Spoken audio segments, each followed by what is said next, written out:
members of the diplomatic community in Cairo, academics, officials of the Egyptian government, activists of civil society, most welcome to this session of the Partners Forum. The Partners Forum is organized by the Partners in Development for Research, Consulting and Training. This is an Egyptian think tank which has been operating since 2005, and Partners in Development does many activities in the field of development, broadly defined to include political, economic, social and cultural dimensions of development. We do research, we organize training workshops, and we run a monthly forum debating the important issues of the country. And recently we have held a conference together with the World Bank on accountability, transparency in countries of the Arab revolutions. And we are going to start a series of lectures, the speakers in which will be officials of the World Bank who will be either working in Egypt or will be coming to Egypt. This is only one part of the monthly forum we organize. Next to this, we usually continue to debate important issues in the country. We debated political reform in Egypt, the new constitution. One of our last meetings discussed the possibility of promoting a sort of national political reconciliation in the country. In fact, we have held about 50 sessions of the Partners Forum. So this is a special session, and I'm very happy that the speaker in this session is Professor Shanta Deivaragyan, who is the chief economist of Middle East and North Africa in the World Bank, who has behind him a very rich experience in the academia, in publishing books about different aspects of the economy of developing countries, which he knows very well because he was born in Sri Lanka and he has worked extensively in countries of the South. And as we realize very well that one of the major challenges in the Arab countries which went through revolutionary changes since 2011 is the state of the economy. Of course, these countries went through heroic changes, but heroic changes also are accompanied by formidable challenges.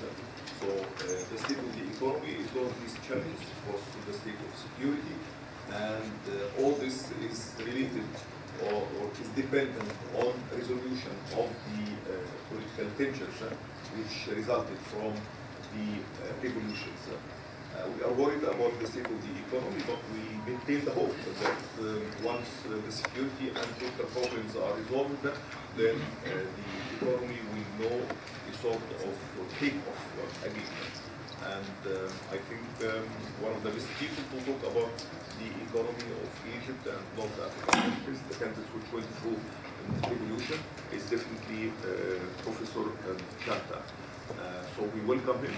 And in order to tell you about the activities Partners in Development will carry out with the World Bank, our dear friend Edward, who is at the office of the World Bank in Cairo, will tell us about his personal experience with Professor Shanta, and will tell us also about the series of lectures that we are going to organize. So please. Thank you very much. We at the World Bank are very happy to introduce this regular series of presentations jointly with Partners in Development. The objective of the series is to, as Dr. Mustafa mentioned, to bring senior experts and officials from international organizations, the World Bank, but others, the EU, bilateral donors, to speak about important economic policy and public sector reform issues. Egypt is the home of so many news every day on so many fronts, politics, security, economy. History is in the making and has taken an acceleration. So sometimes it is hard to discern medium and long-term trends in economic transformations and in politics. So we would like to use this series to create a dialogue about important and strategic economic questions that may sometimes be overlooked in the day-to-day news cycle. And so who better to introduce this series than Shanta Deivarojan. My first encounter with him was in 2002. I was fresh off grad school, and he was coming to present his World Development Report of 2004, actually, which goes out in 2003, at the Middle East and North Africa region, where I was a research analyst, and I remember being struck by the clarity and pertinence and the relevance of that principal agent model of service delivery that he was, presenting at the time between, providers of services, the government as and the users of services as the citizens. And over time, 10 years after that World Development Report, which is the major flagship annual publication of the World Bank, which was one of the more debated and influential ones that 2004 one. Each year it takes place on a different kind of topic. 10 years later, he is here now with, he has taken the time to refine that model and emphasize some elements over it that are benefiting from 10 years of research on these issues, including the role of political actors in that process and the importance of the linkages between citizens and politicians in fostering better chances and opportunities for sustainable and just economic development. So I leave this to him. He will speak for 20-30 minutes, after which we will take questions, and this will be followed by a reception. I think until Professor Deivarojan goes there, I think you would like to join me in welcoming.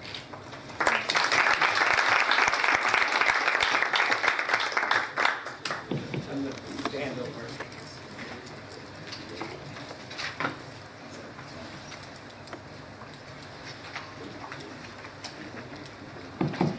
Okay.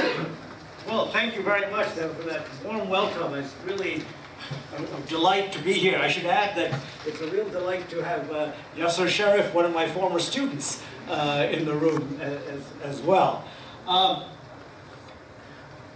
So what I thought I would do with you, actually, it's not quite about the MENA region or about Egypt. It's about my reflections on the situation in around the world, as Edouard said, sort of reflecting on the work we did in the 2004 WDR. But I do think that it's incredibly pertinent or relevant to the situation in the MENA region, particularly in the countries in transition. Is that focused right? Can you? It looks a little blurry from here. Let me just.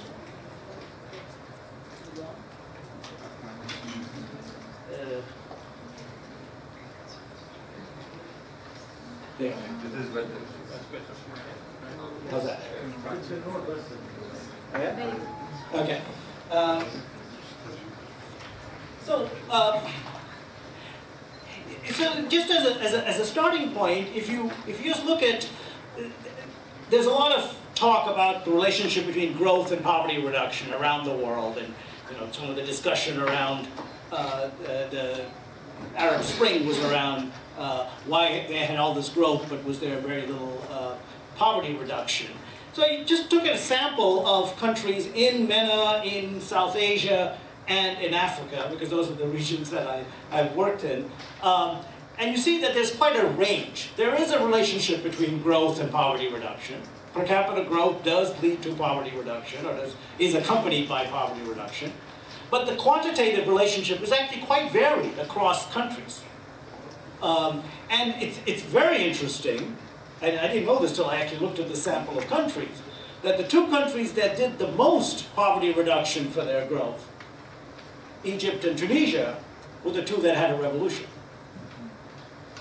Right? That, look at Tanzania is doing very badly. Tanzania's had reasonable per capita growth and very little poverty reduction, but they haven't yet had a revolution. So there's something else going on here in the relationship between poverty and growth that is driving both, that is standing in the way of some of these other countries of achieving poverty reduction, and is causing countries like Egypt and Tunisia, which have achieved poverty reduction, some poverty reduction, to actually still fall short of the expectations of their public.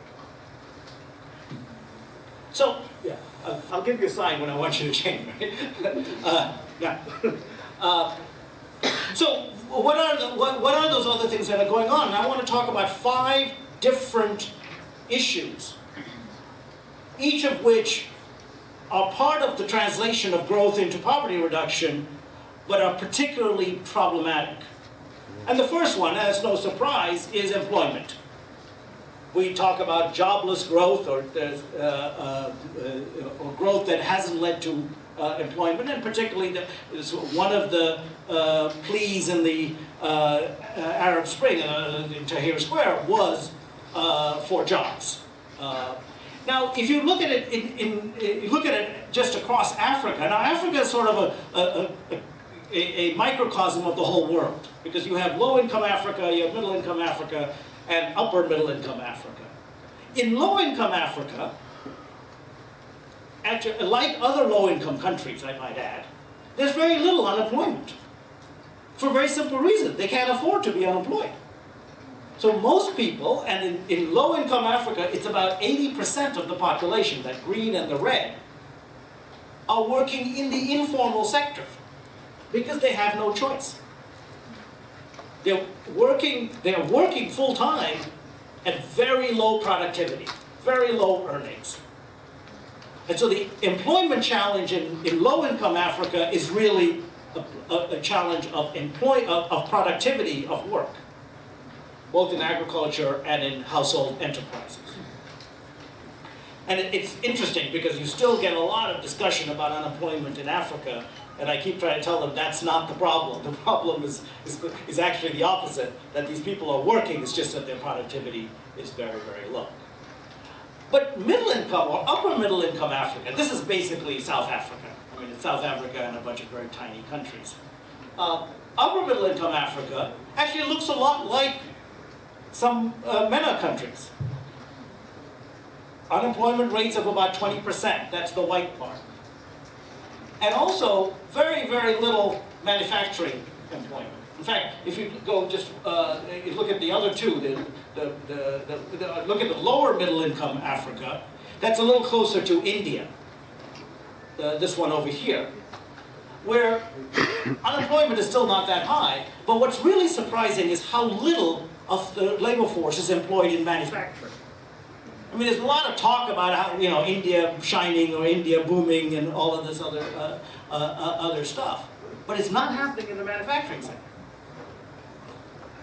And that's a big absorber of unskilled or low-skilled labor. So most of India's growth has been in the service sector. And all this hype about the high-tech sector, the information technology enabled sector, it's great for growth and income growth. It's tiny for employment. India has a labor force of about 400 million people. And if you add up all of the IT-enabled sector and all the ancillary industries, they hire about 4 million people. So it's 1% of the labor force. Okay? Now, what's going on here? Why is India in this situation? Next. Well, one of the problems is, in the manufacturing sector, it's very difficult to fire people. Both India and Sri Lanka, my country, have some of the highest, what's called difficulty of firing index. That's a euphemism for severance pay. In Sri Lanka, the median severance pay is 90 weeks. If you want to fire someone, you have to pay them 90 weeks of pay. Well, if you know that you have to do that, if you want to fire someone, chances are you don't want to hire them. Which is why the manufacturing sector doesn't actually have large firms. Go ahead, next. And what you find, the phenomenon you find in India, is this phenomenon called the missing middle. Most of the firms have 5 to 9 employees.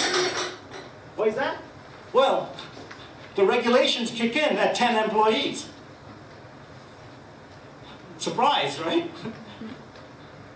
So these firms in India are too small. Because if you have only 9 employees, chances are you can't actually make use of better technology, you can't expand, you can't make use of economies of scale.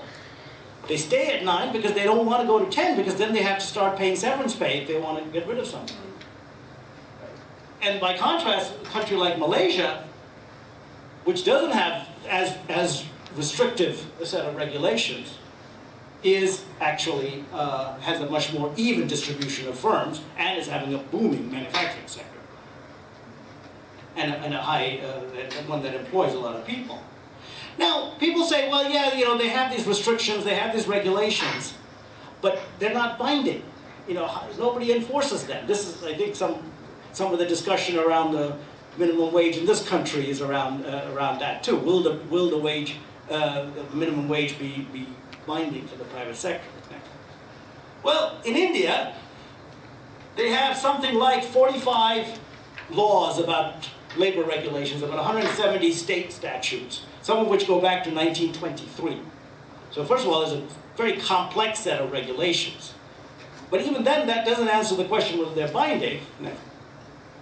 What you find is that if there is a regulation and an employer fires you, you can take him to court.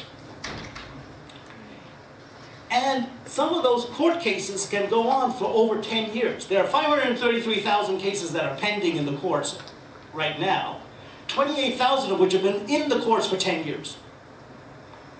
And the point is that if any of those are ever resolved in favor of the employee, you have to pay all the back pay going back 10 years. So just the prospect that somebody might file a case, even if the laws are not enforced, even if there aren't people inspecting, the regulators don't come around every day and everything else, this prospect is enough to discourage employment. Now, the title was Disrupting Low-Level Political Equilibria. The reason the real point here is this situation is an equilibrium. In 2004, the government that won, the Congress Party, UPA government that came into power with Manmohan Singh, all these great economists in the cabinet, I guess like Egypt these days, they were, unfortunately, in a coalition with the Communist Party. And the Communist Party said, as long as we're in the coalition, we will not touch labor deregulation. So they were stuck. And for 8 years now, there's been no labor reform in India. And manufacturing employment hasn't increased. In fact, absolute manufacturing employment decreased for some of that period. This is when the country was growing at 10% a year. Right? But it's an equilibrium. It's a political equilibrium. The coalition is in power. They got elected. And they're able to hold the rest of the country hostage to this. And, you know, another example of that equilibrium is South Africa. And South Africa has unemployment rates even higher, 25% unemployment. But COSATU, the Confederation of South African Trade Unions, was the group that actually helped get rid of apartheid, are now in the government and are refusing any kind of reform of the labor laws. They tried to introduce a youth wage subsidy just for young people. Killed in Parliament. Just didn't see the light of day. But that's the problem, is that this is an equilibrium. It's a political equilibrium where the majority of the people those 400 million workers in the labor force are the losers. So you've got an equilibrium where the insiders actually have captured the system, and the majority of the population is outside the system, but because of political capture, the minority, or the tiny group of people, are able to continue to be elected and re-elected.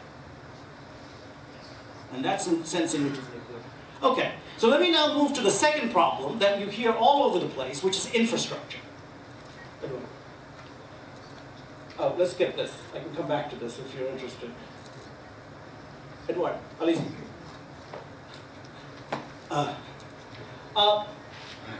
With infrastructure, that's another problem that everybody sees around the world. There's an infrastructure deficit. Lights go out, our roads are clogged. Just a day in Cairo can convince you of it. And this is the example I always like to give of Africa. This is not a map. This is a photograph. It's a satellite photograph of Africa and Europe at night. Right? And Europe is all lit up, and North Africa and South Africa have some lights. The rest of the continent is dark. Right? That's the infrastructure deficit. And there's no question about it. There's a huge infrastructure deficit. It's not just electricity, it's transport. In fact, transport may be the bigger problem in Africa because it affects the competitiveness of their exports. Because Africa has a lot of landlocked countries. And so you need to ship these goods across the landlocked countries to the ports in order to export them. And if you've ever driven on those roads, you begin to realize, that's a very difficult proposition. And people say that's one of the reasons why Africa's competitiveness in world markets is so low. What we find, though, next, is that may not exactly be the reason why Africa's competitiveness is so low. So we did a study of the 4 major road corridors in Africa. These are the ones that connect the landlocked countries to the ports. So these are the ones through which most of the exports go. And what we found, next, what we found was really quite surprising. What we found was that the pure vehicle operating costs along these 4 corridors, that's the top row there, are no higher than in France. But the transport prices, the amount they charge to take the goods across those roads in Africa, are the highest in the world. Now the difference between transport prices and transport costs are the profit margins. Next. And these profit margins are of the order of 100% along these corridors.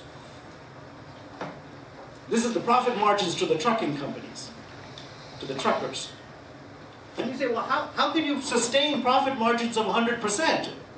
Well, there are regulations in the books in all of these countries that prohibit entry into the trucking industry. These regulations were introduced 40 years ago when they thought that trucking was a natural monopoly and needed to be protected and everything else. But 40 years later, those regulations are still there because you've got a very powerful trucking lobby. When you're making profits like this, you become very powerful. And it doesn't help that in one country, the president's brother owns a trucking company. So there's no hope of deregulation, even though that can actually make a big difference. And just to show that it can make a difference, next, one country, which is Rwanda, did deregulate. And transport prices fell by 75%. So this is not just an academic exercise. This really can make a difference. But again, you see why this is an equilibrium. The trucking lobby has captured the presidency, one way or the other. Whether it's through, actually in one other country's case, the widow of the founding father of the nation owns the trucking company. So, no hope there either of deregulation. for the time being. And this is actually undermining African exports and undermining jobs for Africans, productive jobs. Okay, the third area is agriculture. Now, this is really, agriculture is going to be a key to poverty reduction, particularly in these countries where 70% of the poor earn their living from agriculture. And you find that in MENA, in South Asia, and in Africa, agricultural productivity has been particularly low compared to China and Northeast Asia. And it's not just historically, but even more recently. And what's even more disturbing is this is despite huge amounts of public support to agriculture in these regions. In India, they basically subsidize everything for farmers. They subsidize water, electricity, fertilizer, diesel, right? Just the free power to farm. They give free power to farmers so they can operate the pumps. That alone is about 1% of GDP. Right? Now, what's going on here? This, again, is a situation where you have well-intentioned policies. They probably at least sold it on the grounds that this is going to help poor farmers. But what it has led to is that these subsidies have almost all perverse effects. First, if you give free power to farmers, they run their water pumps more, and that's depleting the water table. So now there's very little water left. They also start producing water-intensive crops in very low water areas. So they produce cotton in Maharashtra or something, which is a very low rainfall area. But perhaps most importantly, and then the electricity utility is practically bankrupt, and so the power system is failing. But also, most importantly, 1% of GDP means there's very little money left over for other things that farmers might need, such as, next, public investment. So you've got free power, but very few roads in the rural areas. And you can see that in India, at least, there's almost a perfect inverse correlation between the subsidies and the public expenditure and public investments. Because this is crowding out. The subsidies crowded out worthwhile spending in things that farmers could actually benefit from. But again, this is an equilibrium. In India, these free power to farmers was introduced by Indira Gandhi back in the 1970s. And basically, any politician who runs on the platform that he will reform the free power to farmers is guaranteed to lose the next election.